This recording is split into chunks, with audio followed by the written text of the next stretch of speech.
question d'aujourd'hui, c'est qu'est-ce que l'idolâtrie? Alors, ça fait, dans notre société actuelle, ça fait vraiment une question qui peut paraître vieillotte. Si vous posez ça comme question à quelqu'un qui est dans la rue, qui regarde avec un air ahuri.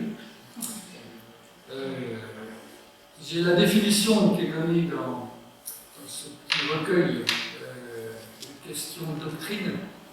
L'idolâtrie consiste à faire confiance aux choses créées plutôt qu'au Créateur, en ce qui concerne nos espoirs, notre bonheur, notre identité et notre sécurité.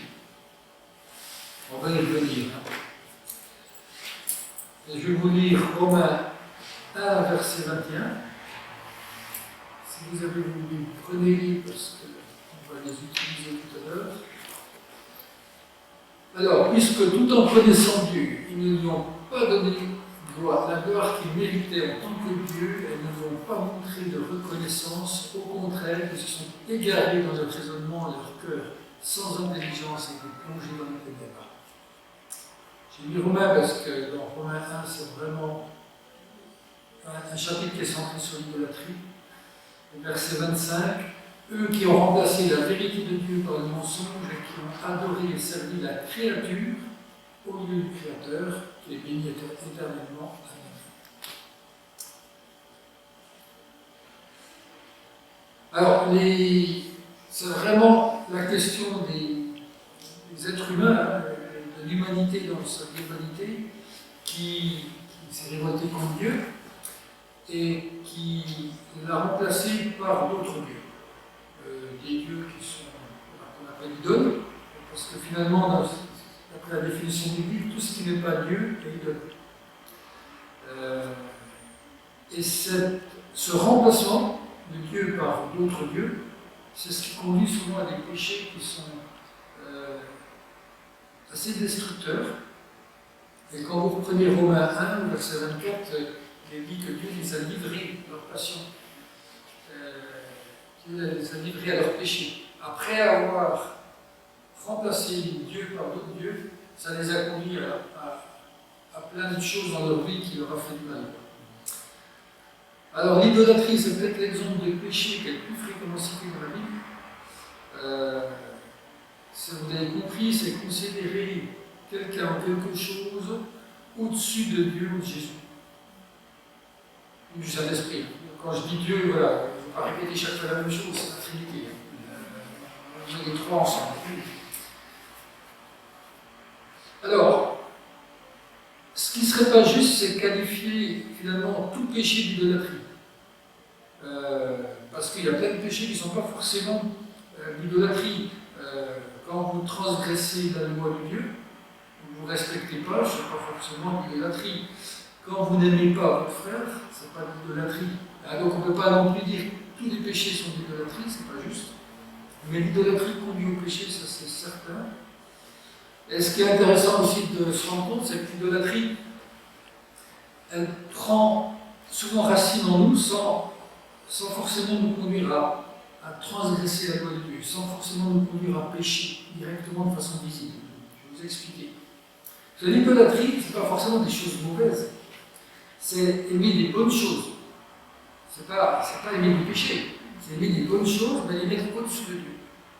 Hein, vous voyez, la nuance, elle est importante. Par exemple, si votre sécurité financière, c'est vos comptes en banque ou vos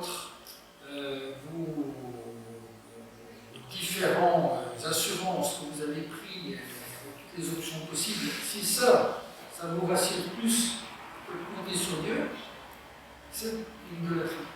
Parce que vous placez l'argent et votre confiance dans l'argent de manière plus importante que Dieu. Vous voyez, ça devient déjà un peu plus réel pour nous. Hein. Pour notre santé, par exemple, je suis bien placé pour en parler, hein. C'est pas la manière dont je vais manger, dont je vais vivre, dont je vais faire de la prévention, c'est pas le meilleur chirurgien du monde qui peut opérer, ou le meilleur médecin du monde qui peut prendre en charge, qui est en assurance absolue, parce qu'on s'aperçoit qu'il n'y a jamais d'assurance absolue. Et si on nous place ça, ça ne veut pas dire que c'est pas bon, mais si on place ça au-dessus de Dieu, au-dessus de la confiance qu'on donne à Dieu, Là, on est dans l'idolâtrie. Donc, l'idolâtrie n'est pas forcément au départ quelque chose de mal, mais ça va devenir, parce qu'on va obligatoirement on va mettre ça comme un dieu. Alors, Luther donnait cette définition de l'idolâtrie, ce à quoi, dis-je, ce à quoi tu attaches ton cœur et tu te fies est proprement ton Dieu. La confiance et la foi du cœur font et le Dieu et l'idole. C'est un peu du vieux français, mais ça veut dire exactement ce qu'on vient de dire. Ça va? N'hésitez pas, hein, le but c'est aussi d'interagir. Puis, si vous n'êtes pas d'accord, il faut dire, moi, je n'ai absolument pas la prétention de vous dire la vérité, parce qu'il n'y a que Dieu qui est la vérité. Et donc, voilà. On a le droit de ne pas être d'accord, parce que voilà, c'est des notions sur lesquelles, voilà, des fois, il faut qu'on les creuse un petit peu, puis qu'en creusant, des fois, on ne peut pas tous du même avis. Alors, on va voir assez rapidement l'idolâtrie dans la Bible.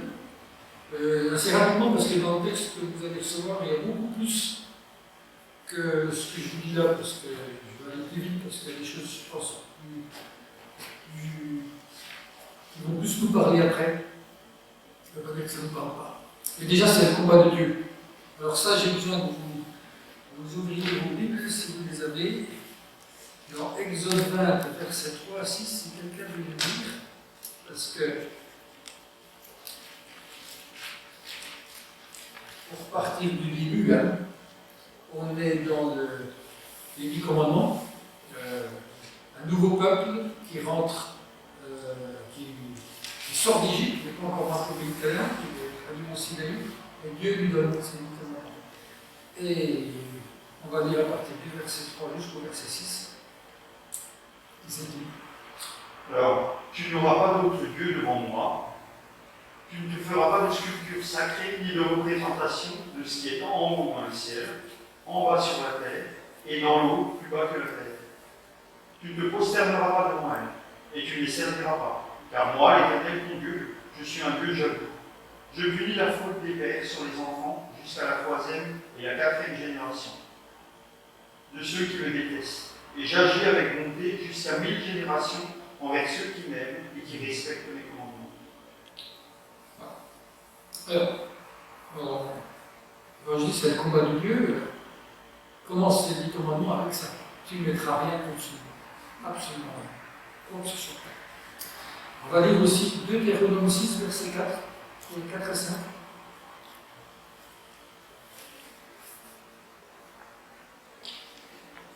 Deutéronome 6, versets 4 et 5.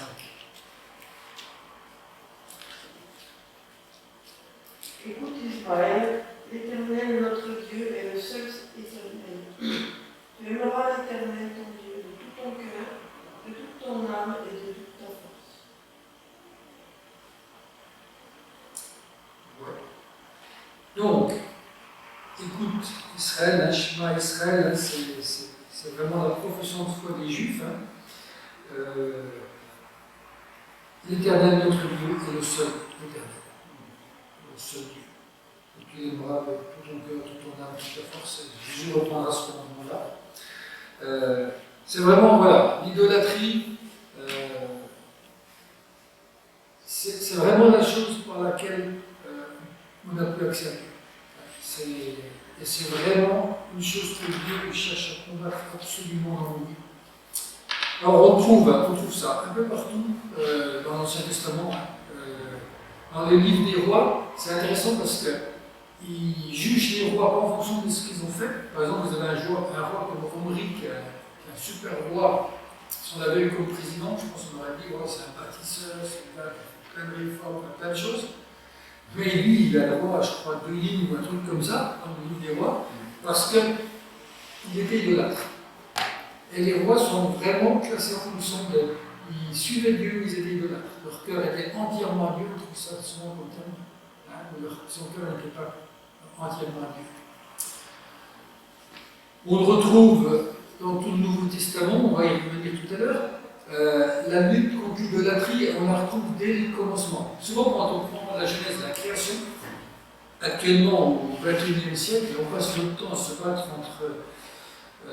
par rapport aux créationnistes et qu'est-ce que Dieu a fait exactement, dans quel temps, etc.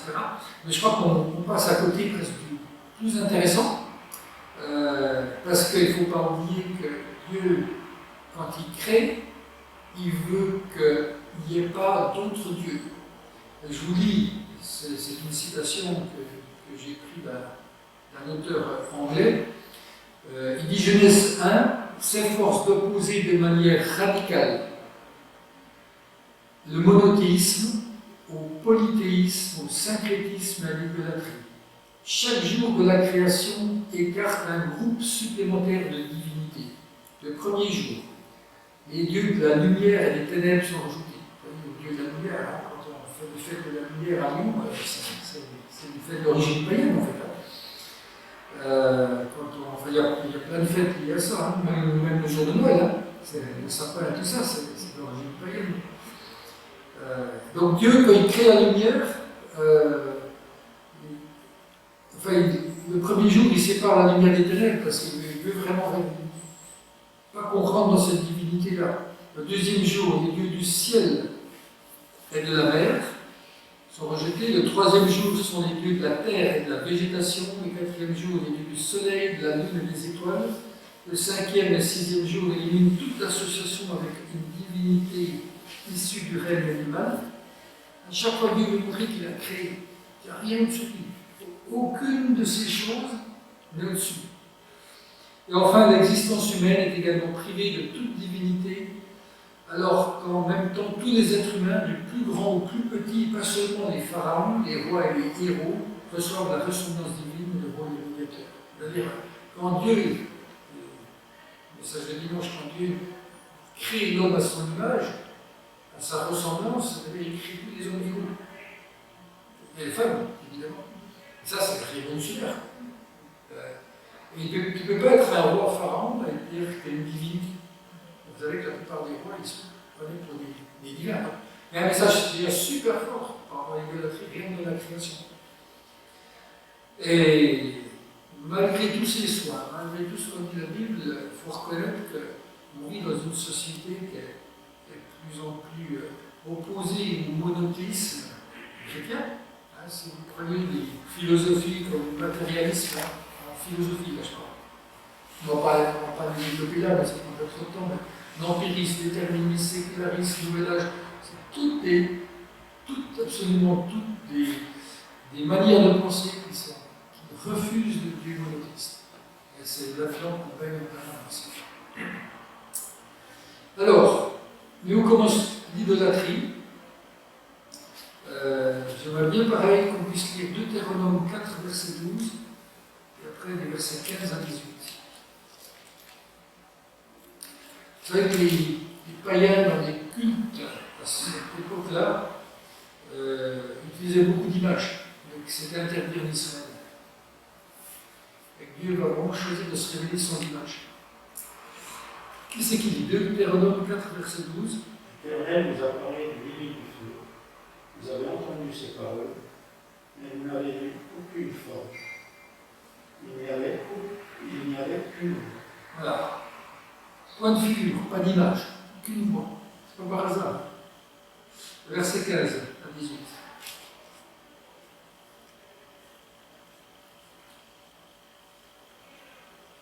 Puisque vous n'avez vu aucune représentation le jour où l'Éternel vous a parlé du milieu du feu, à Horeb, veillez attentivement sur vous-même, ne vous corrompez pas et ne vous faites pas de sculpture sacrée, de représentation d'une idole quelconque, que ce soit sous la forme d'un homme ou d'une femme, d'un animal qui vit sur la terre, d'un oiseau qui vole dans le ciel, d'une bête qui rampe sur le sol, ou d'un poisson qui vit dans l'eau sous la terre.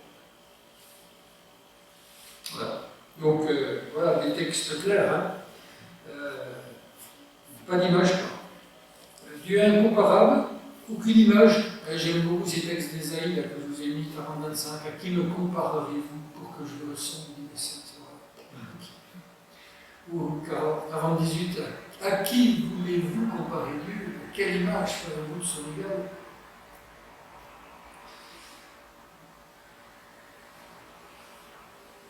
Je vous ai remis Exode 20, donc le tout début des 10 commandements. Tu n'auras pas d'autre Dieu, tu ne feras pas de sculpture taillée, de représentation de ce qui est en haut dans le ciel, etc. Enfin, toute cette partie-là qu'on a vue tout à l'heure.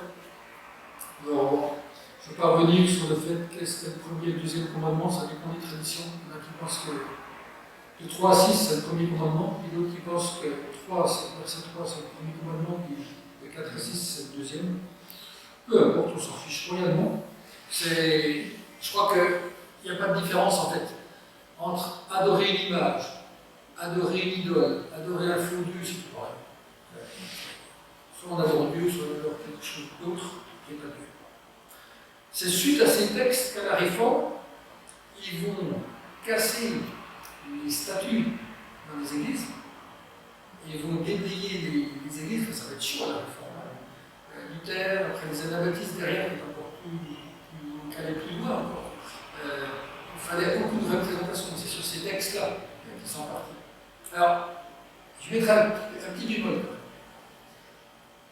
Des fois, on est vraiment dans le système, ouais, ça c'était dans la Réforme, une statue, rien du tout. Beaucoup de réimages, d'accord. Alors nous, on ne va pas faire de statue. Par contre, quand on était, je ne sais pas, à l'école du dimanche quand j'étais petit, on avait affaire à des photographes, on avait la tête de Jésus. Et si on ne fait pas d'image, parce qu'on a le droit d'avoir la tête de Jésus. Puis Dieu, même à l'école du dimanche, on avait des images de Dieu. Donc, je crois qu'il ne faut pas non plus rentrer dans quelque chose qui. C'est toujours pareil dans les commandements de Dieu. On ne rentre pas dans quelque chose qui est tellement littéral qu'on sait tout pourquoi on fait les choses. Le problème, c'est pas parce qu'on voit Jésus qui soigne un aveugle en image d'extranéographe depuis qu'on a 6 ans qu'on va adorer l'image. Ça nous aide juste à nous représenter. Donc, il faut aussi mettre un petit bémol dans notre façon de vivre chez les protestants, mais on a tout liquidé. En même temps, Michel-Ange a fait une très belle peinture, la chapelle Sixtine avec Dieu, etc. Enfin, voilà. Je ne pense pas que c'est forcément devenu des images d'idoles. Parce qu'il faut faire attention, parce que dans ce qu'on voit les talibans, hein, ils ont renversé certains trucs. Dans l'islam, on ne peut pas avoir d'image, par exemple. Toutes les images, elles sont. Ils partent de ce même principe. Et les juifs orthodoxes, pareil, pas de photo. Alors, il y a 2 images bibliques, justement, pour nous faire comprendre l'idolâtrie, qui sont utilisées très très souvent par la Bible. C'est l'image des relations conjugales. Alors, vous le trouvez presque partout dans l'Ancien, surtout dans l'Ancien Testament, mais aussi dans le Nouveau Testament. C'est-à-dire que, comme on peut être infidèle dans un couple, on est infidèle dans l'idolâtrie de Dieu, parce que c'est cette relation-là que Dieu veut voir. Aussi la représentation politique. Dieu est le roi, nous sommes ses sujets, et Dieu exige que son peuple se confie en lui, et puis reconnaisse qu'il est capable de protéger, de prendre soin de nous, etc. Je dirais que c'était d'autant plus vrai que ces images-là, que les rois, beaucoup de rois étaient divinisés dans ce temps-là. Et donc ils comprenaient encore bien l'image, c'est-à-dire, je vais citer par exemple l'exemple des pharaons, c'était des dieux vivants, hein, des pharaons. Et il y a eu beaucoup de rois qui avaient pris ce rôle-là, ça demandait un peu intouchable. On trouve un peu ce genre de choses encore maintenant. Hein. Il y en a certains qui prennent un rôle presque divin. Et puis, au niveau des relations conjugales, il y avait beaucoup d'immoralité sexuelle, de prostitution dans le temple d'Amon, dans toute l'Antiquité.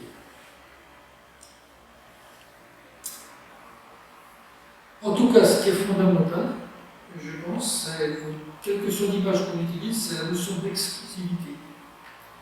Exclusivité des relations entre le mari et la femme. Voilà, c'est quelque chose d'exclusif. Il n'y a pas possibilité d'autre chose, de troisième personne entre eux. Puis exclusivité de la protection du roi, et en retour, exclusivité de la confiance. avec l'obéissance de ces sujets. Et on lui doit tout. Hein, à l'époque, c'est un peu plus aussi l'image des serfs et tout ça. On doit tout au roi. Et lui nous protège et nous on sert. Alors, quatrièmement, l'idolâtrie provoque la jalousie de Dieu. Alors, c'est cette exclusivité qui explique vraiment un peu le fondement théologique du jugement d'idolâtrie. C'est Dieu réagit avec jalousie. Alors quand on entend ça, on n'aime pas ça. Parce que nous, le mot jalousie, il nous fait peur, mais je vais vous dire Exode 20, verset 5, hein, où on a ce premier commandement qui explique qu'il ne faut pas d'autre Dieu, car moi, l'Éternel, ton Dieu, je suis un Dieu jaloux, qui punit l'iniquité des pères sur les enfants, etc., jusqu'à la troisième et la quatrième génération de ceux qui le haïssent. Au Exode 34, 14, tu ne te prosterneras point devant un autre Dieu, car l'Éternel porte le nom de jaloux, il est un Dieu jaloux. Toutes les références des 5 premiers livres de la Bible, qu'on appelle les Pentateuques, qui parlent de la jalousie de Dieu, sont toutes liées à l'idolâtrie. Toutes. Cette jalousie conduit Dieu à des mesures sévères contre son peuple. Alors, la jalousie, il y a deux définitions. Je pense que c'est juste important qu'on définisse, parce qu'autrement, on a des termes comme ça qui nous bloquent. C'est avoir du zèle pour sa propriété personnelle, quelque chose qui m'appartient, ou alors avoir du zèle pour la propriété d'autrui. Je suis jaloux de ce qu'a l'autre. Je suis jaloux de sa piscine. Alors en français, le mot, il exprime un peu de sentiment qui est éprouvé par quelqu'un qui vit dans la peur de ne pas posséder pleinement ce qui lui appartient. Il a déjà quelque chose, mais il a peur. C'est quelque chose un peu comme une obsession, comme quelque chose qui est malsain. Par exemple, un mari qui est jaloux de sa femme sans raison, et qui devient jaloux de façon maladive. Elle sort, il imagine qu'elle parle avec quelqu'un d'autre. Ça, c'est le côté négatif de la jalousie. Par contre, je ne sais pas, si sa femme le trompe son mari, que le mari est jaloux, c'est une jalousie qui est saine, dans le sens que c'est normal. Ça veut dire que s'il n'était pas jaloux, c'est qu'il n'aime pas sa femme. Il n'aime pas vraiment, il s'en fiche, parce qu'elle va avec un autre, c'est le problème. Donc, oui, suivant la jalousie, c'est vraiment quelque chose, c'est avoir du zèle pour sa propriété personnelle, ça c'est la jalousie de Dieu. C'est-à-dire, sa jalousie est fondée vraiment sur son amour pour nous. Nous sommes ses créatures, alors c'est sûr que quand on ne croit pas qu'on est la créature de Dieu, on ne peut pas comprendre le but de la jalousie, parce qu'on lui appartient. En plus, c'est détaché de lui, il nous a rachetés au prix de son fils, avec la mort de son fils. Je veux dire, tout ça le pousse à être jaloux pour nous parce qu'il nous aime, mais parce qu'il nous aime par-dessus tout. Donc quand on le lâche et qu'on part vers d'autres dieux, c'est quelque chose qui provoque ces jalousies. Ça va? Est-ce qu'il y a vraiment un parallèle avec la colère? Est-ce qu'il y a le même type de... Ouais, pareil, il y a des colères qui sont saines et des colères qui sont malsaines. Tout à fait. C'est des sentiments, nous on les voit toujours négatifs. Très puissant. Ouais. Mais il y a des choses, par exemple, moi j'estime que quand tu vois de l'injustice dans le monde, un truc vraiment injuste, et je pense que c'est bien quand tant que chrétien on sache se mettre en colère. Quand tu vois une super injustice, toi, des enfants qui crèvent de faim, et toi tu gaspilles à côté, moi j'ai envie de me mettre en colère, quoi. Je ne supporte pas. Quoi. Et je pense que c'est sain de se mettre en colère dans ce sens-là, parce que c'est pas se mettre en colère, je veux dire, t'en fous. C'est pas ton problème. Un Corinthiens 10, 22, voulons-nous provoquer la jalousie du Seigneur? Sommes-nous plus forts que lui? C'est une interpellation. Quand on devient idolâtre, parce que vraiment on va aller jusque-là. L'idolâtrie, c'est totalement vain. Là, je vais très vite. Parce que vous avez des textes, vous verrez, il y en a plein, le Nouveau et l'Ancien Testament. Je vous donne juste une citation d'Actes 4, verset 12. car il n'y a de salut en aucun autre, car il n'y a sous le ciel aucun autre nom qui ait été donné parmi les hommes par lequel nous devions être sauvés. Donc, aucun autre nom, aucun autre salut cherché par les idoles, c'est pas un de temps. Et les conséquences, c'est fuir les idoles. Vraiment, les Israélites étaient appelés à les avoir en horreur, en abomination, et résister à la pression des idoles. On voit bien chez Daniel, dans le livre de Daniel, il arrive, il commence par ne pas vouloir manger les aliments qui étaient préparés, et la viande en particulier, et sans que ce n'était pas qu'une question de diététique, probablement de la viande sacrifiée aux idoles. Et qu'il y avait déjà pour lui une question d'échapper à cette contamination des idoles. Au chapitre 3, il refuse, c'est le compagnon de Daniel qui refuse d'adorer la statue en dehors du roi. Au chapitre 6, c'est Daniel qui refuse de prier le roi, il se met à genoux, il continue de prier en direction de Jérusalem.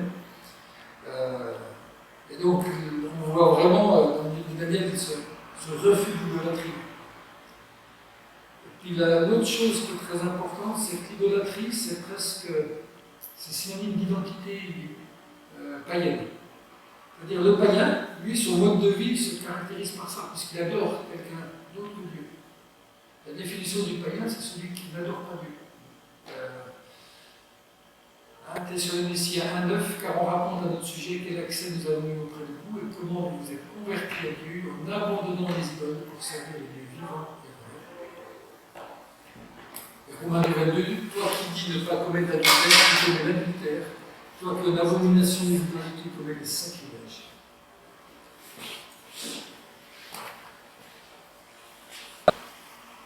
Voilà, ça c'est toute cette première partie de l'idolâtrie dans la Bible. J'ai été vite parce qu'il y a énormément de choses, énormément de textes que je ne vous cite pas. Vous pourrez beaucoup y trouver le lien.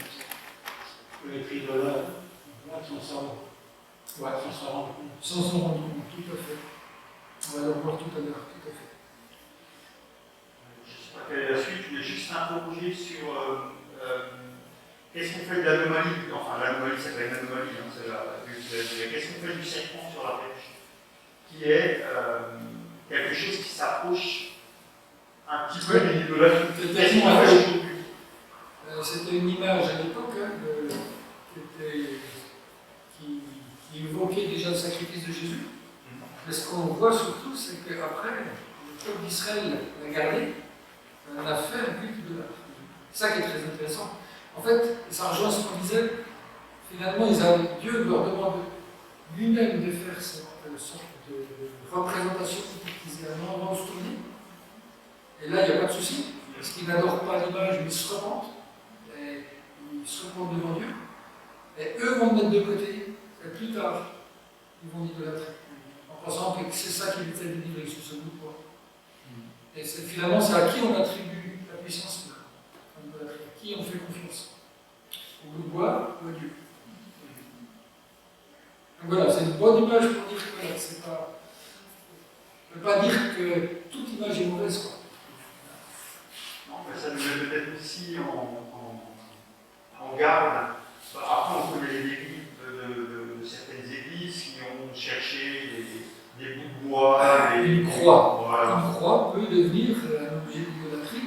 La croix peut devenir, moi, dans certaines confessions, où la croix, on garde un bout de croix, par exemple, on compare la garde à un bout de croix de Jésus, quoi, comme si c'était quelque chose qui allait nous. Ça, c'est l'idolâtrie. Alors que la croix qu'on a, et puis qui nous permet de nous soutenir du sacrifice de Jésus, c'est pas l'idolâtrie. Mais à qui on finalement, qu'est-ce qui est important pour nous, quoi? Ça se joue là-dessus. Ça veut dire qu'on peut détourner des choses saintes pour en faire des idoles. Quand l'idolâtrie, c'est rarement, tu dis jamais, je vais amener une chose mauvaise. On a fait quelque chose de bon. En général, c'est rare, on est un peu maison, quoi. C'est même quelque chose de mauvais. Il y a une réflexion un jour de quelqu'un qui m'a mis en évidence que la croix est même peut-être idolâtrie. croix avec des structures, alors que simplement un texte qui dit la croix est la vie. Ouais. Il y a plus de sujet, c'est pas possible. Après, moi, je ne suis pas tout à fait. Je suis pas catégorique sur le fait de dire, moi, je vois, quand je fais une balade en montagne, je vois Jésus sur une croix, ça, finalement, je me dis, voilà, si elle savait parler à des gens, pourquoi pas. Juste pour vous dire, par exemple, ici, dans l'église, on n'avait pas de croix. La croix, c'est quelque chose de récent, c'était mis sur ce mur-là, dans l'ancienne église. Mais c'est récent, dans l'ordre de 30 ans maxi, quoi. Avant, il n'y avait pas de croix, justement pour ça. Parce que la croix pouvait devenir un objet presque d'idolâtrie. Alors, ça n'était pas dit comme ça, mais et ça fait bien débat il y a 30 ans, quand la première croix a été mise. Est-ce que là, on n'est pas en train de rentrer dans quelque chose? Mais c'est intéressant, je trouve. Et puis, c'est bien de se poser des questions. Pourquoi on fait des choses? En fait, si ça prend la place de Dieu dans nos cœurs, C'est ça. C'est ça. Quand ça prend la place de Dieu, quand ça devient plus important, je crois qu'une croix sainte dans une église, ça prendra rarement la place de Dieu. Oui. Voilà. Sauf si tu bascules dans autre chose. Alors, je vous ai mis les 3 péchés du païen. C'est un titre choc. Mais en fait, quand vous prenez les listes de Paul concernant les païens, je m'exprime le mot païen parce que c'est vraiment la définition d'idolâtre. Hein. Les 3 péchés d'idolâtre, de celui qui ne connaît pas Dieu, qui n'adore pas le Dieu unique, c'est les 3 qu'on retrouve tout le temps chez Paul. Ça ne veut pas dire que c'est les plus importants, mais c'est ceux qui sont les plus courants. Immoralité sexuelle, idolâtrie et amour d'argent. Ça fait penser aux 3 problèmes qui corrompent les hommes, hein, qui est la sexualité, le pouvoir et puis l'argent. Pouvoir, idolâtrie, le pouvoir c'est une forme d'idolâtrie laïque, hein, de Dieu. Mais on est très proche hein, de la définition qu'on trouve un peu partout. Hein. Et ces 3 péchés sont tellement menaçants que c'est pour ces 3-là qui est marqué systématiquement dans le Nouveau Testament qu'il faut les fuir. Hein, il ne parle pas pour d'autres péchés, mais ceux-là vous les fuyez, quoi, dit Paul. Et ce qui est intéressant, c'est ça que je voulais un petit peu développer avec vous, c'est qu'il y a du lien, ces 3 entre l'idolâtrie et l'immoralité sexuelle.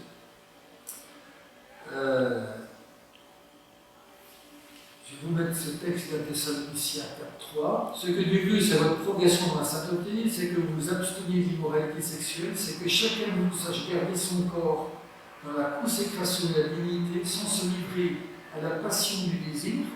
On est vraiment dans la sexualité mal placée, comme les membres des autres peuples qui ne connaissent pas Dieu. Là, ce que dit Paul, c'est que les païens qui ne connaissent pas Dieu vivent dans l'immoralité sexuelle. Et c'était vrai. Et ce n'est pas Paul qui le dit, on le retrouve dans toute la littérature. Vous avez une épouse, c'est pour faire des petits citoyens qui venaient de votre épouse, et ceux-là, c'était des citoyens, par exemple, romains ou grecs. Mais à côté de ça, pour le plaisir, vous aviez des concubines. Et dans la société grecque, c'était encore pire, vous aviez même des enfants. Pour le plaisir.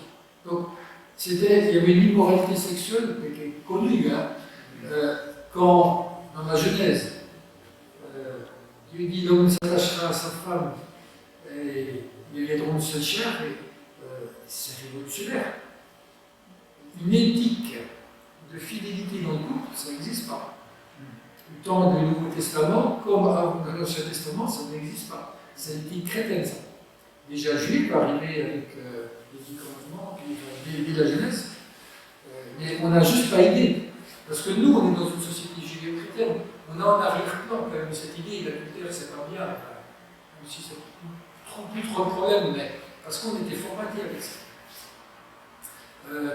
Mais cette éthique-là, elle est révolutionnaire à cette époque-là. Et l'homme qui n'adore pas le Dieu unique, est quelqu'un qui vit dans l'immoralité sexuelle et qui, c'est pas un souci d'avoir de coucher à droite et à gauche. C'est vraiment pas un souci, quoi. Ça met pas la notion de cette main. Alors, en plus, le rapport entre idolâtrie et immoralité sexuelle, c'est super proche parce que, je vous ai dit tout à l'heure, les temples païens avaient souvent des lieux de prostitution. C'était souvent. C'était connu pour ça. Dès l'Ancien Testament, vous retrouvez ça dans Deutéronome, vous avez des références dans votre document. Tu n'apporteras pas dans la maison d'Éternel le salaire d'une prostituée. C'est-à-dire, si c'est issu de la prostitution, cet argent ne veut pas dans la maison d'Éternel. Il n'y a pas de prostitution, même pas l'argent qui gagne ça. L'argent que tu as pu gagner de la prostitution. Et Dieu n'en veut pas. Il l'exclut totalement, mais c'est révolutionnaire aussi. Si on lit Exode 34, Dieu demande, il renouvelle, on va le voir tout à l'heure, il va renouveler son alliance avec le peuple, c'est juste après le Bouddha, il leur dit, en gros, je vous chasse les gens du pays. Il y a cette idée de l'extermination des gens, on a du mal avec ça. Hein. Le premier, on a du mal d'expliquer, parce que c'est pas Dieu qu'on connaît comme on a l'habitude de tout ce qu'on connaît du Nouveau Testament. Mais le but de ça, un des buts de ça, après Exode 34, les versets 11 à 16, c'est éviter que les Israélites pratiquent les mêmes choses, c'est-à-dire les deux choses citées, c'est l'idolâtrie et l'immoralité sexuelle. Les deux choses qui vont ensemble. Et il dit, vous ne contaminez pas avec eux, vous ne tiendrez pas. Parce qu'il leur dit dans Exode 34. Vous ne tiendrez pas. On en trouve plein, vous verrez, je vous ai laissé des choses. Il est intéressant pour le veau d'or. Exode 32, 6. Il dit le texte, le peuple s'assit pour manger et pour boire. Il se levèrent pour se divertir. Moi, j'ai encore des souvenirs, l'école du dimanche, quand j'étais petit, les images du peuple, ils avaient même des tambourins, je vois encore des images, et puis ils s'amusaient autour du boulot, ils dansaient. En fait, le mot divertir, là, c'est un mot, en hébreu, c'est un euphémisme qui dit pour pratiquer des activités sexuelles. Un mot, voilà, qui atténue, hein, parce qu'on ne pouvait pas mettre ça comme ça dans le texte. C'est intéressant parce que ça rejoint dans 1 Corinthiens 6. Vous savez, il y a des Corinthiens qui mangent dans les temples païens, qui mangent chez les viandes sacrifiées aux idoles. Et à un moment donné, Paul, à Corinthiens 10, verset 7, il leur dit ne devenez point idolâtres. On retrouve le terme idolâtre, comme quelques-uns d'eux, selon qu'il est écrit, le peuple s'assit pour manger et pour boire, puis ils se levèrent pour se divertir. C'est-à-dire qu'il dit aux Corinthiens, faites pas comme au Bouddha. Il reprend exactement le texte du Bouddha. Faites pas comme ça. Le peuple s'assit pour manger et pour boire, et ils se levèrent pour se divertir. On se dit, bon, divertir, est-ce que c'est vraiment, il y avait de l'immoralité sexuelle? Mais en fait, ce qui se passe à Corinthe, on le voit dans le texte des Corinthiens, quand il dit, vous livrez vos membres aux prostituées. C'est-à-dire, quand ils mangeaient la viande sacrifiée aux idoles, ils allaient aussi vers les prostituées. Et c'était une pratique courante que certains premiers chrétiens de Corinthe pratiquaient. Et régulièrement, qui veut lire Apocalypse 2, 14, ce lien entre idolâtrie et immoralité sexuelle.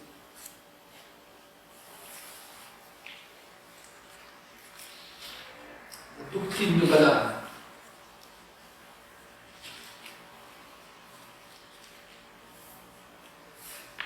Et pourtant, je te reproche à te faire. Tu as chez toi des gens attachés à la doctrine de Balaam, qui avaient appris au roi Balak à tendre un piège devant les Israélites. Ils voulaient qu'ils participent au culte des idoles en mangeant les viandes provenant de leurs sacrifices et en se livrant à la débauche. Voilà. Toute l'activité du devin Balaam, vous voyez cette histoire Balaam et Balak dans l'Ancien Testament, tout son projet, c'était de les faire tomber en les faisant participer à l'idolâtrie et à l'immoralité sexuelle. Parce que les deux se trouvaient liés en fait dans leur culte. Alors, ce qui est. Je trouve que le Nouveau Testament vous aide à donner une compréhension sur ce lien. En fait, il nous dit que notre corps intéresse Dieu, et pas simplement notre esprit ou notre âme. C'est pour ça qu'on n'aime pas trop l'expression « gagner l'âme à Dieu ». Non, gagner l'être humain à Dieu. Corps, âme, esprit. Parce que le corps, il est important aussi pour Dieu.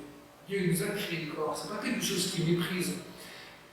C'est tellement important pour lui qu'il en a fait l'habitation de son esprit. Vous êtes le temple de Dieu. Notre corps est le temple de l'esprit. Et quand le chrétien vit l'immoralité sexuelle, là, il il devient un seul corps avec la prostituée. C'est ce que Paul dit aux Corinthiens. Vous devenez un corps, vous devenez un avec la prostituée. Et vous ne pouvez pas devenir un avec les idoles. Soit vous avez le Saint-Esprit qui habite en vous, soit vous avez les idoles, mais vous ne pouvez pas mélanger ça. Il veut dire à Corinthiens 6, des versets 16 à 20, parce qu'il nous aide à comprendre ce lien.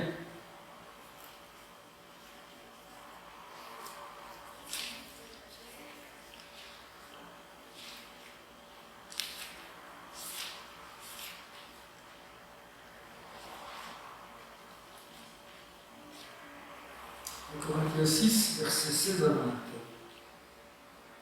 Ne savez-vous pas que celui qui s'unit à la prostituée est un seul corps avec elle? En effet, il est dit, les deux ne seront qu'un. Mais celui qui s'unit au Seigneur est un seul esprit avec lui. Fuyez l'immoralité sexuelle. Tout autre péché qu'un homme commet est extérieur à son corps. Mais celui qui se livre à l'immoralité sexuelle pêche contre son propre corps. Ne le savez-vous pas? Votre corps est le temple du Saint-Esprit, qui est en vous et que vous avez reçu de Dieu. Vous ne vous appartenez pas à vous-même, car vous avez été rachetés à un grand prix. Rendez-vous gloire à Dieu dans votre corps et dans votre esprit qui appartiennent à Dieu. Voilà, c'est quand même clair, hein, je trouve, le lien qui est fait. En fait, si vous vivez l'immoralité sexuelle, vous êtes idolâtre. Parce que vous vous êtes donné à quelqu'un d'autre, hors du cadre ou du mari de la sexualité. Je pense que c'est important de l'avoir en tête, parce que notre corps est le temple du Saint-Esprit. On ne peut pas faire n'importe quoi. On ne peut pas mélanger le Saint-Esprit avec n'importe qui. Et voilà, on n'a pas forcément ça en tête. Et des fois, on dit, moi je suis chrétien, mais je suis un peu comme je veux, non, il y a des choses qui sont pas encouragées.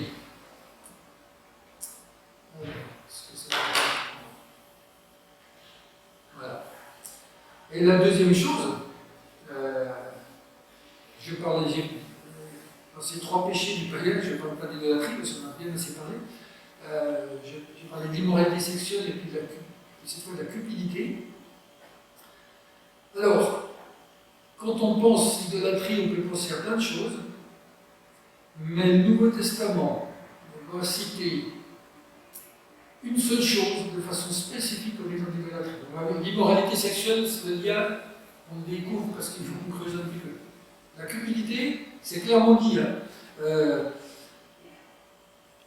Colossiens 3,5 fait donc mourir les membres qui sont sur la terre, la publicité, la pureté, les passions de mauvais désirs et la cupidité qui est fine de la vie. Éphésiens 5,5, pareil. Car aucun impudique ou impur ou cupide, c'est-à-dire idolâtre, n'a d'héritage au royaume de Dieu. Alors c'est des textes durs parce que les impudiques, les impurs, on dit oui, voilà, c'est des trucs, on va faire des trucs pas possibles. Les cupides, là on se sent peut-être un peu moins à l'aise. Et ce qui est intéressant, c'est ce qu'on dit Jésus. Nul ne peut servir de maître, car où il ira l'un, aimera l'autre, où il s'attachera à l'un, méprisera l'autre. Vous ne pouvez servir Dieu et maman. Et ce lien cupidité, idolâtrie, il est aussi suggéré par Jésus. Maman, c'est la richesse. Hein. D'ailleurs, après ce texte, il dit, c'est pourquoi je vous dis, ne vous inquiétez pas de tout ce dont vous avez peur, de pas être vêtu, de ne pas avoir assez à manger, etc., de tous les soucis matériels de richesse. Et donc, dans ce que dit Jésus, ça veut dire que le culte de la richesse de maman, il comprend amour et attachement, hein, parce que où il ira l'un aimera l'autre, où il s'attachera à l'un méprisera l'autre. Quand on commence d'aimer la richesse, aimer l'argent plus que Dieu, et s'attacher à l'argent plus qu'à Dieu, et là on est dans l'idolâtrie.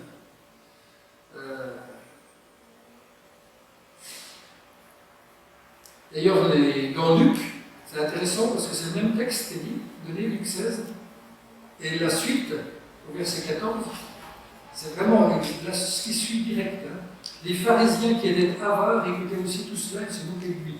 Le mot avare, c'est littéralement celui aux pharisiens qui avaient l'amour de l'argent.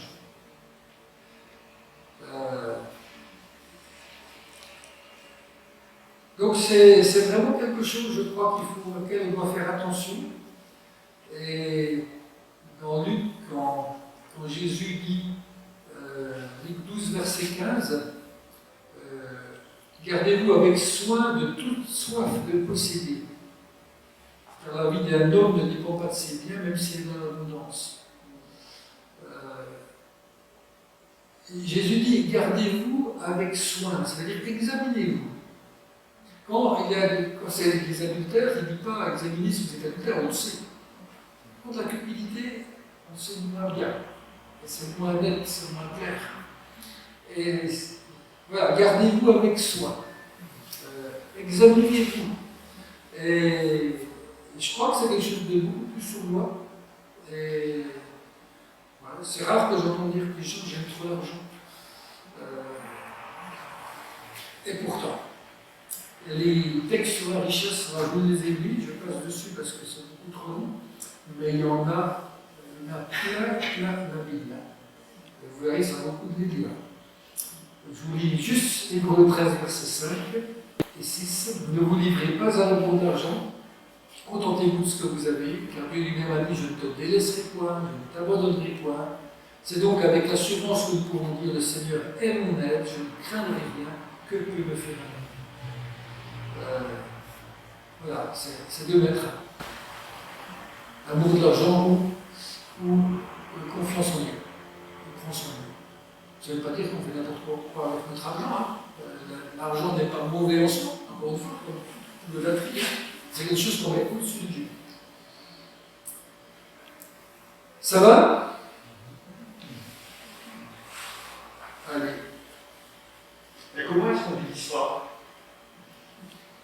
Parce qu'à un moment donné, tu peux être tenté de te dire que j'ai les moyens de, sans plus te poser la question ou sans plus avoir de reconnaissance. Alors moi, j'ai le message de Laura sur les talents, c'est comme ça que je le comprends, qu'elle a d'ailleurs abordé dans son message de fin août. Les talents, ce n'est pas nos capacités. Les talents, c'est des lingots d'or, hein, vous l'avez bien vu. C'est vraiment de l'argent, c'est une monnaie. Moi, je pense qu'on est administrateur des biens que Dieu nous donne. C'est-à-dire, ils ne nous appartiennent pas. Quand on comprend ça, j'ai eu un bon salaire, je gagne bien ma vie. Mais finalement, ça ne m'appartient pas. J'ai le droit d'en utiliser une partie pour moi. Mais qu'est-ce que je fais avec le surplus? Pour moi, c'est comme ça. C'est des talents. Tu reçois 5 talents, tu as peut-être 5 000 € par mois, tu vas en recevoir un, tu as 1 000 €. Qu'est-ce que tu fais de tes sous? La pauvreté, elle n'a qu'une pièce. Le problème n'est pas sur le nombre que tu reçois, le problème c'est comment tu les utilises. Est-ce que tes 5 000 €, ben, tu les gardes pour toi, tu les enterres, ou est-ce que tu les fais fructifier pour le royaume de Dieu? Je pense que ça joue là-dessus. Bon, c'est mon avis à moi. Parce que l'abondance a tendance à étouffer la reconnaissance en réalité. Parce que ce qui à un moment donné était un bienfait devient un but au bout d'un moment. Je pense plus tu. Moi, j'ai vécu 2 tranches de ma vie. J'ai vécu une tranche de ma vie où on n'avait rien. Notre mission, on n'avait rien. Il fallait acheter des habits de base, c'était. Il fallait acheter au moins cher, etc. Je suis dans une tranche de ma vie où, comme très correctement de ma vie, moi, je trouve, même si il y a d'autres gens qui se plaignent en gagnant plus que moi. Mais je me dis, qu'est-ce que je fais, quoi? Est-ce que tout ce que je gagne, c'est pour moi? Moi, je considère que tout ce que je gagne ne m'appartient pas.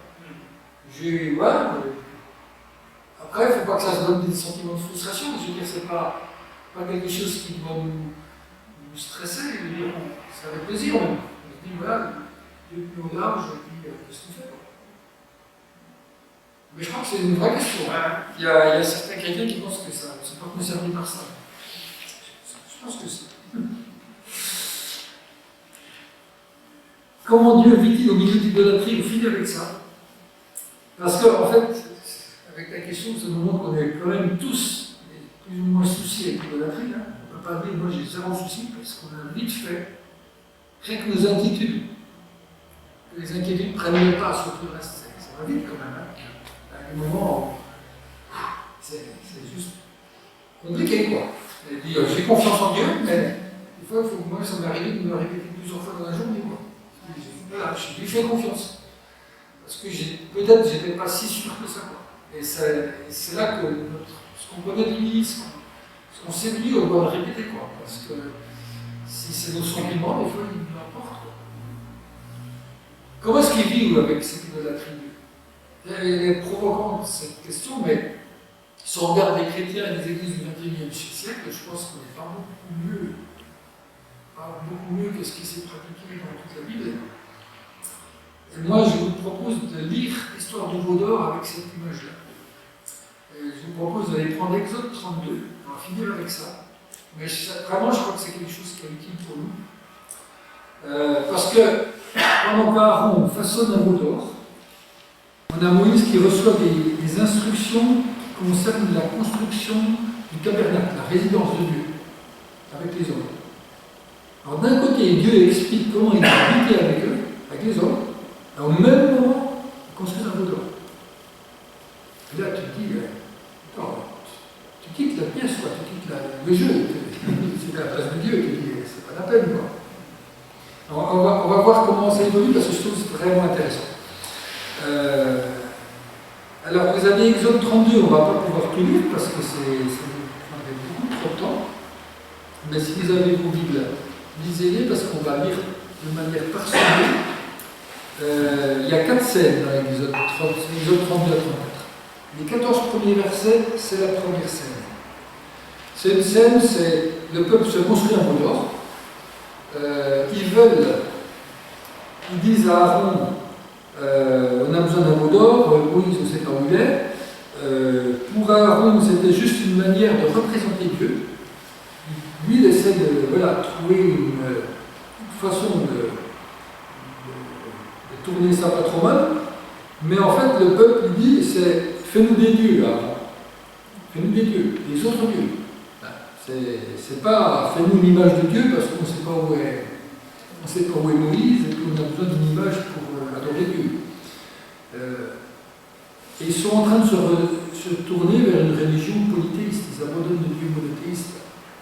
Et on a vu qu'ils font suivre ça avec une orgie conforme au rite des habitants du Canaan à ce moment-là, hein, avec une immoralité sexuelle quand ils se lèvent pour se divertir. Et là, on a Dieu qui réagit. Et là c'est très intéressant.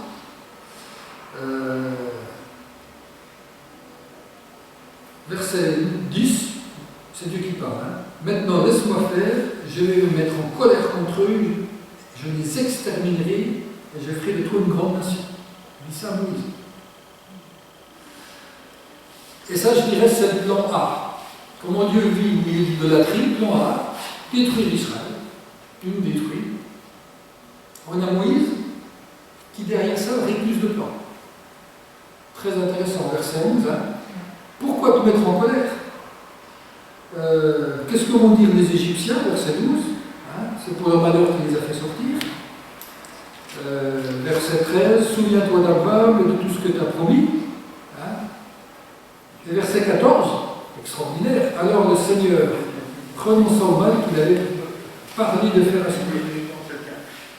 Moïse fait fléchir.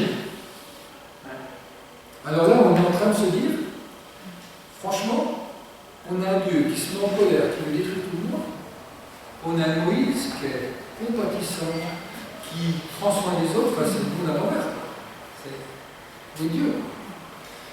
Et ça, c'est la première lecture. Moi, je pense que quand on connaît qui est Dieu, c'est pour ça qu'il faut toujours revenir à qui est Dieu.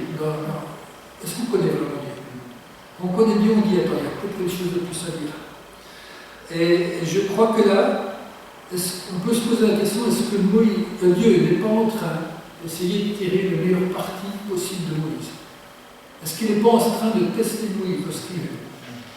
Est-ce que vraiment Dieu voulait exterminer le peuple? J'en sais rien. En tout cas, il va offrir à Moïse l'occasion de remplacer Abraham comme nouveau père de la nation, puisqu'il a tué tout le monde, il faut recommencer à zéro. Nouveau père de la foi. Et Moïse va démontrer presque le meilleur de lui-même à ce moment. Il va démontrer qu'il est humble, qu'il ne travaille pas pour sa pomme, quoi. Il ne travaille pas perso. Sa réputation, ce qui compte, ce n'est pas sa réputation, c'est celle de Dieu. C'est-à-dire, si tu fais ça, mais qu'est-ce qu'on va dire les autres, quoi. Je veux dire, là, Moïse, il passe un test extraordinaire. Enfin, pour moi, il est. Et je dirais que peut-être la capacité de Dieu à résider au milieu d'un peuple idolâtre, c'est peut-être une des premières choses, c'est qu'au milieu de ce peuple, il va pouvoir façonner des gens extraordinaires. Au milieu du peuple idolâtre. Et ça doit l'encourager.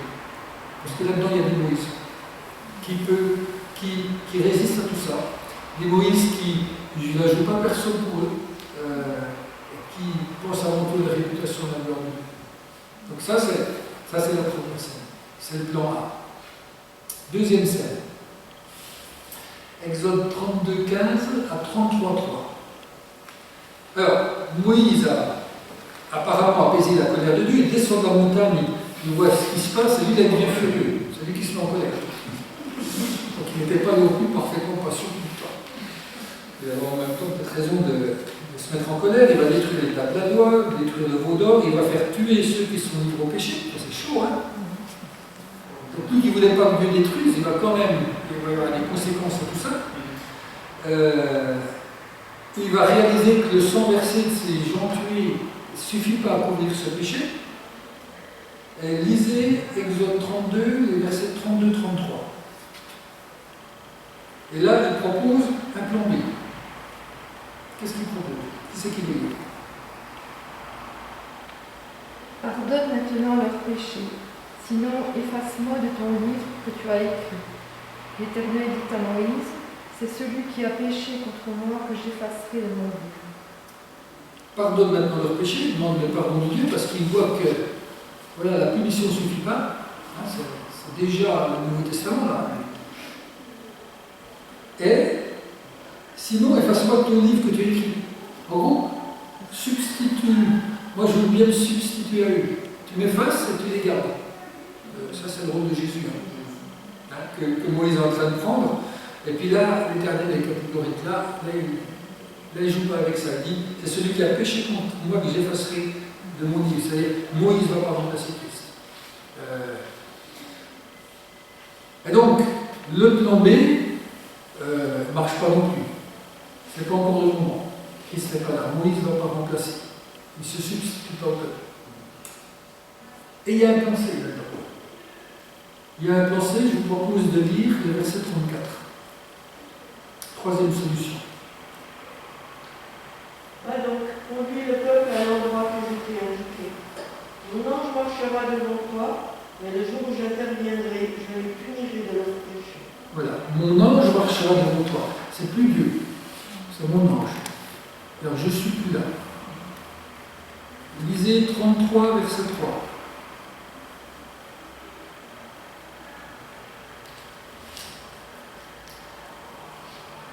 Vous lisez verset 7 aussi. Monte vers ce pays où coule le lait et le miel, et je ne monterai point au milieu de toi, de peur que je ne te consume en chemin, car tu es un peuple au courant. Et verset 7. Moïse prit la tente et l'adressa hors du camp, à quelque distance. Il l'appela tente d'assignation, et tous ceux qui consultaient l'Éternel allaient vers la tente d'assignation qui était hors du camp. Voilà. Solution, c'est j'envoie un ange, verset 3, 33, 3, je ne monte pas avec toi, et je mets mon lieu d'habitation hors du camp. Ça, c'est cool comme avec des idolâtres. Eh ben, nous on fait notre vie, Dieu, on le retrouve le dimanche au culte, hein? Puis le reste, il n'habite pas avec nous, hein? Pas exagéré. Hein? Pour le dimanche matin, 10h à 12h, 2h. Là on veut bien les retrouver. Et là on se dit c'est presque tentant, quoi. Parce qu'on connaît beaucoup quand même dans le christianisme de gens qui ont vécu cette hypocrisie-là. Hein. Ma vie, et puis Dieu à l'extérieur. Et je le vois de temps en temps. Une sorte de Dieu du dimanche. la scène 3. Exode 33, verset 4 à 21. Là, on pourrait se dire, ouais, c'est vraiment le bon plan. Qui c'est qui veut lire le verset 4 ? 33, 4. Lorsque le peuple eut entendu ces sinistres paroles, il fut dans la désolation, et personne ne mit ses ordres. Voilà. Alors, les sinistres paroles, c'est Dieu sera pas là. Et ce peuple idolâtre, c'est ça qui est intéressant. On les voit comme des affreux, nous. Hein. En fait, ils ont cette notion de Dieu. Et quand Dieu dit je serai plus là, vous montrez tout ça, oui, mais on ne peut pas faire. Et je trouve vraiment intéressant parce qu'ils ont quelque chose voilà, qui les ramène à Dieu. Et ils vont, du coup, ils vont se dépouiller tous leurs ornements comme pour un deuil. Et souvent on a oublié ça du peuple d'Israël. Ils étaient quand même, ils avaient vraiment cette foi en Dieu, hein. Malgré leur idolâtrie, ils le recherchaient. Et là, ils entendent ça, ils disent non, moi je ne veux pas de ce point-là. On va lire encore un peu plus loin les versets 12 et 13. C'est la première requête de Moïse qui suit ça. 33, versets 12 et 13. Moïse dit à l'Éternel, écoute, tu me demandes de conduire ce peuple, mais tu ne fais pas connaître qui tu l'enverras pour m'accompagner. Pourtant, tu m'avais dit que je t'ai choisi personnellement et tu jouis de mon faveur. Eh bien, si réellement j'ai obtenu ta faveur, veuille me révéler tes intentions et fais-toi connaître à moi. Alors j'aurai vraiment ta faveur. Et puis considère aussi que cette nation-là, c'est un. Alors on voit que Moïse va plus loin, il dit moi je veux vraiment me connaître. Je veux pas un dimanche à Dieu qu'on voit une fois de temps en temps, qui est à l'écart, qui ne me conduit pas, que je ne connais pas. J'ai besoin d'un Dieu que je connais. Moi je trouve que c'est des paroles qui sont succulentes quand on les lit comme ça. Il va lui demander donc d'assurer sa présence pour conduire le peuple. Il va lui demander de le connaître vraiment. Dieu au verset 14 du chapitre 33 va lui dire ok, je vais conduire le peuple. Dieu cède encore une fois à Moïse. Ça c'est un encouragement pour la prière. Ça ne veut pas dire qu'on fait plier Dieu, ne prenez pas mes mots à la légère. J'ai presque peur quand je dis ça. Non, mais Dieu écoute quoi. Dieu écoute. Il va dire ok, je monte avec vous. Et il accepte la requête de Moïse. Et au verset 18, il y a une autre requête que Moïse va faire, 33-18. Je ne sais pas si quelqu'un veut la lire. Moïse dit, fais-moi donc voir ta gloire. Voilà. C'est-à-dire, fais-moi voir, moi je veux te connaître, fais-moi voir ce qui te rend digne d'honneur et de respect. C'est ça la gloire de Dieu. Pourquoi on te rend gloire? Fais-moi comprendre pourquoi je dois te rendre gloire. Moi je trouve ça extraordinaire, quoi. On est dans l'Ancien Testament, hein. On n'a pas tout ce que nous on connaît du Nouveau Testament. Et ça c'est la prière de Moïse. Fais-moi comprendre pourquoi je dois te rendre gloire. Et la réponse de Dieu, voilà, je vous mets les requêtes, c'est le plan 2, le plan D. Et c'est le vrai plan de Dieu en fait. Verset 19. L'Éternel répondit, je ferai passer devant toi toute ma bonté, et je proclamerai devant toi le nom de l'Éternel. Je fais grâce à qui je fais grâce, miséricorde, à qui je fais miséricorde. Quand il dit, mais fais-moi voir ta gloire, voilà ce qu'il dit. Je ferai passer devant toi toute ma bonté. Je fais grâce à qui je fais grâce, miséricorde à qui je fais miséricorde. Et c'est la dernière scène, les versets 1 à 28, ça complète ce plan D, hein, ce plan final de Dieu, que je vous lis. Juste avant, je vous explique, hein, Moïse se retrouve de nouveau sur la montagne, avec 2 tablettes nouvelles de la loi. Il veut que Dieu doit renouveler l'alliance. Et voilà que Dieu descend dans la nuée, il va couvrir de sa main le creux du rocher dans lequel il a placé Moïse, puis il a dit, tu ne pourras pas voir ma gloire, tu ne verras que de gloire. Et Dieu va dire à ce moment-là, il va proclamer, si quelqu'un veut lire, je pense que C'est bien de le dire. Les versets, Exode 34, versets 6 à 7. Donc la gloire de Dieu passe devant Moïse. Voilà ce qu'est la gloire de Dieu. L'Éternel passa devant lui, il s'écria, l'Éternel, l'Éternel est un Dieu de grâce et de compassion, lent à la colère, riche en bonté et en vérité. Il garde son amour jusqu'à 1000 générations, il pardonne la faute, la révolte et le péché, mais il ne traite pas le coupable en innocent. Et il punit la faute des pères sur les enfants et les petits-enfants jusqu'à la 3e et la 4e génération. Voilà, ça c'est le plan D, 4e plan, le véritable. Le A, le B aussi ne marchait pas. Ce 4e plan, c'est le plan qu'on va connaître avec Jésus. C'est le plan D, il va dépendre de la repentance du peuple. Il y a quand même, ça dépend, il y a la part humaine. Si le peuple se repent, alors il est au bénéfice des attributs bienveillants de Dieu, c'est-à-dire un Dieu miséricordieux, un Dieu compatissant, un Dieu lent à la colère, riche en bonté et en fidélité, et qui d'un côté conserve son amour jusqu'à 1000 générations et de l'autre punit jusqu'à 4. Il y en a qui disent que ce n'est pas normal qu'il punisse jusqu'à 4, parce que même plus tard, dans Ézéchiel, il dira que les enfants n'ont pas payé la faute de leur père. Il y a souvent des conséquences dans les familles, mais c'est juste pour dire qu'il n'y a pas de proportion. Depuis Jésus-Christ jusqu'à maintenant, il y a 2000 ans, en 100 ans, nous passons 4 générations de 25 ans, en 1000 ans, nous en passons en 4 en 40, en 2000 ans, nous en passons 80. Depuis Moïse, allez, on va dire, il y a à la bouche, si je ne dis pas de bêtises, on va dire 3000 ans de plus, 80, 160, allez, on arrive à 200 générations. Les 1000 générations, c'est son fin. Ça, c'est la grâce de Dieu. Il faut la mettre en perspective avec ça. C'est-à-dire qu'on est toujours au bénéfice. Depuis Abraham, on n'est pas arrivé aux 1000 générations. Donc on a toujours cette grâce de Dieu qui est là.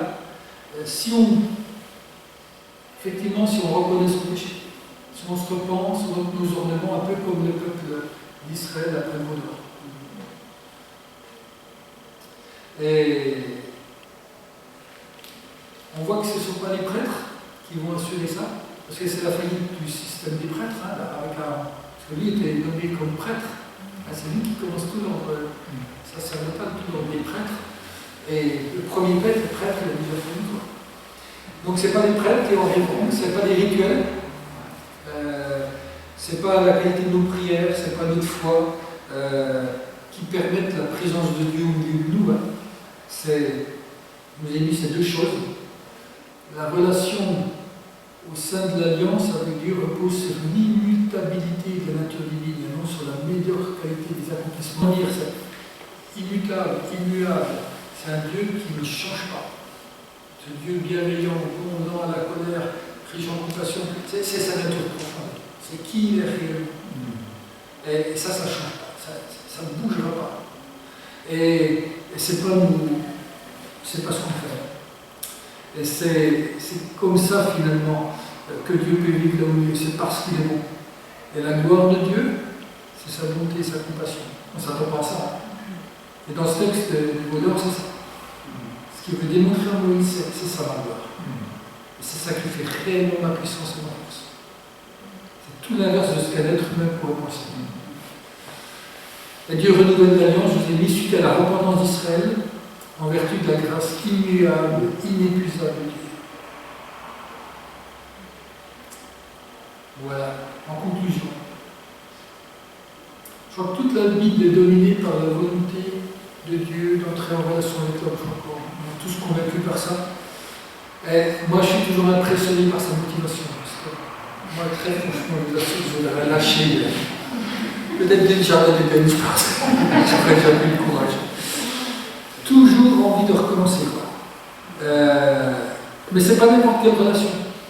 Ce n'est pas une relation copain-copain. C'est une relation entre le Créateur et la créature. Et ça, je crois qu'on doit le comprendre et l'accepter. On n'est que créature. Et elle se veut exclusive. La question de Dieu est notre rôle, notre devoir, c'est de lui porter notre adoration. Et l'idolâtrie, ben, c'est mettre une relation plus forte avec quelque chose ou quelqu'un d'autre et placer ça au-dessus de cette relation avec Dieu. Toutes les alliances ont été bafouées. Elles ont toutes échoué que Dieu a fait avec les hommes. La seule chose qui a réussi, c'est ce cadeau de la grâce de Dieu. C'est le cadeau de la bonté de Dieu. C'est ce plan D qu'on voit déjà dans le veau d'or. Et je trouve génial parce que la Bible ne se trompe pas, quoi. C'est déjà en gestation dans le veau d'or, vous avez déjà tout ça. Et il y a, en parlant de tout ça, je veux dire, en racontant cette persévérance de Dieu, et je dirais, ça montre que simplement l'idolâtrie, c'est inacceptable. Il a tout donné, tout fait. Et nous, on va vers quelqu'un d'autre. Ça revient à la relation habituelle. Hein. C'est notre ingratitude totale, quoi. Et je pense que ça démontre l'idolâtrie aussi que c'est quelque chose qui est extrêmement grave au vu de l'engagement que Dieu a pris pour nous, et du mal qu'il s'est donné pour essayer de nous garder dans cette foi au Dieu unique. Donc l'idolâtrie, c'est pas un truc intermédiaire, un truc de temps en temps il tombe. C'est vraiment quelque chose sur lequel on doit se dire qu'on rentre là-dedans, on lâche Dieu. On ne peut pas, nul ne peut seul le mettre. Et ce n'est pas quelque chose d'accessoire. Je vous laisse juste ce dernier verset, 1 Jean 5, 21, ce verset de.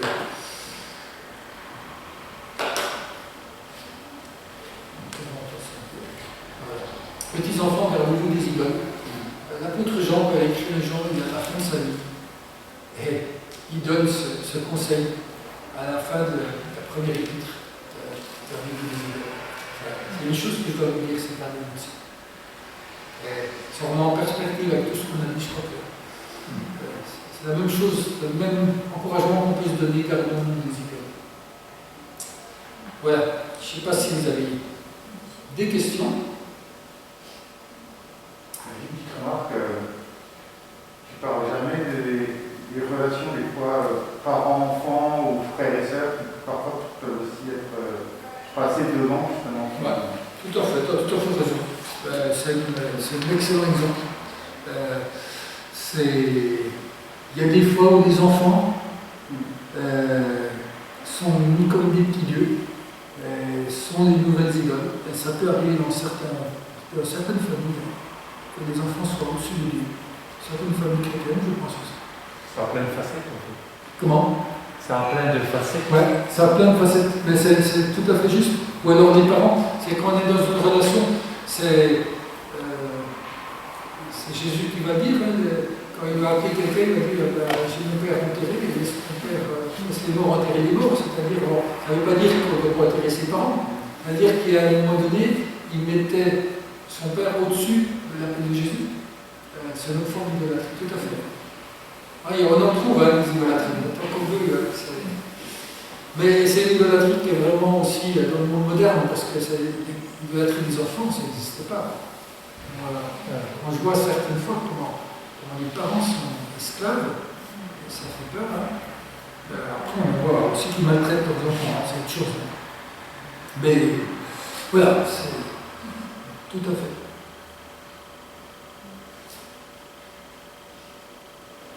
D'autres questions? Juste peut-être une réflexion par rapport à ce que tu nous as lu là. Je repense à Moïse et au peuple, dans la perspective de qui sort effectivement d'un pays où il y a une multitude de dieux. Et ils vont découvrir Dieu dans le désert. Et ils sont conduits par un homme qui a été élevé à une cour où celui qui était le régent était un dieu. Et je dis tout le travail de Dieu, en réalité, avec Moïse et avec le peuple, enfin c'est un sentiment, c'est peut-être faux, hein. C'est d'éviter que Moïse ne reproduise ce qu'il a vu à la cour et que lui-même s'attribue une certaine divinité. Parce que dans le texte que tu as lu tout à l'heure, l'interpellation de Dieu vis-à-vis du peuple quand il va faire le veau, il y a ton peuple qui est en train de... Et Moïse lui rappeler, ah non, c'est pas le mien, c'est le tien. Hein. Tout à fait, il y a plein de choses sublimantes dans ce texte. Ouais. Et tout ce travail avec le peuple d'Israël aussi, d'éviter que Moïse ne devienne leur Dieu, quoi. Puisqu'il l'avait avant, le pharaon faisait ça. Hein. Et Moïse, c'est une de ses grandes qualités, c'est que il ne devient pas leur Dieu et il ne cherche pas à devenir. Il y a une ou deux fois où c'est plus compliqué. Quand il veut se substituer, et face au nom, hein, c'est un peu limite. Là. Ou quand il a colère, avec son bâton, il tape sur le rocher et il se prend pour Dieu lui-même. Quoi. Mais bon, ça démontre juste l'humanité de Moïse, hein, il est comme nous. Hein. Voilà, mais il faut bien avoir ça en tête. Ils étaient dans une société de polythéisme, de monothéisme.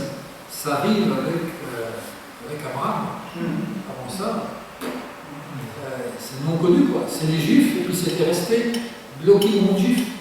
Et c'est avec Jésus et le christianisme que ça se développe dans le monde entier, le monothéisme. Mais on est de base dans une société polythéiste, et on y revient.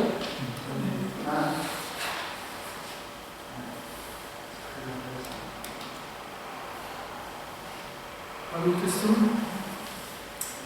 Qui a plaisir à prier pour terminer ce moment ensemble?